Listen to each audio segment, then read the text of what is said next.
Hi, I'm Ali Silk and I'm head teacher of St Paul's Church of England Primary School. We have 207 children on roll who are all from very different backgrounds and have very different abilities and needs. As we're so diverse, we very much welcome SEND children whose needs we feel we can meet successfully. We are part of the Southwark Diocesan Multi-Academy Trust, and what that means is that they hold the legal responsibility for the schools within the trust. Every school, however, has their own local governing body, which means they can actually be freer to work closely with the school and the staff and children they're in to make sure that they're really proactive and involved in the school development process. The local governing body is responsible for holding me and my other leaders to account for providing the best possible education we can at St Paul's for every single child, regardless of what background they come from or whichever needs or disabilities they may have.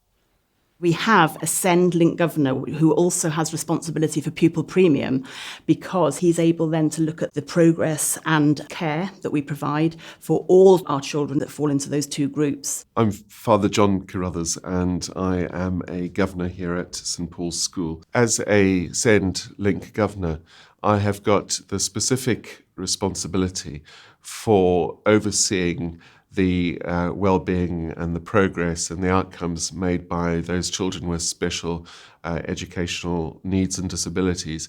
Father John, as our SEND and pupil premium leader, comes into the school really regularly and meets with the inclusion leader as well as the deputy head. We look at the children on education, health care plans. We have communication and interactive interventions. So the interventions are having a really positive impact. We talk about a child, what the school has been doing to support that child, and then look at all the interventions, all the provisions that the school is doing and assess what impact is this particular provision having on the outcomes. We speak about whether the school has abilities to meet the provisions that are required. Sometimes that does mean that there is additional training for the staff required. For example, if a child requires someone to be in school with British Sign Language, a teacher would need to be upskilled in that. Father John benefits the school because the senior leaders actually feel he supports but also challenges them.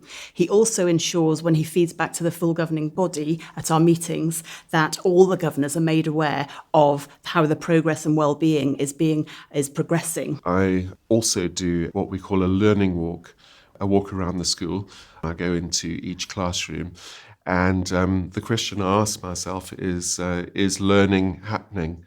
I think the school benefits from us looking at the school from our perspective. Father John's eagle eye is crucial in terms of challenging us as leaders and making sure that we are making the right decisions for individual children as well as groups of children who have similar needs or disabilities. As governors, we are there to challenge, but also to support and encourage.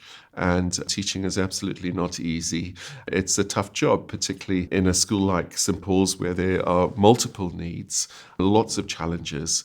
Ultimately, as governors, we want to see the children thrive, and so do the teachers. So they have us as part of that team working to that objective.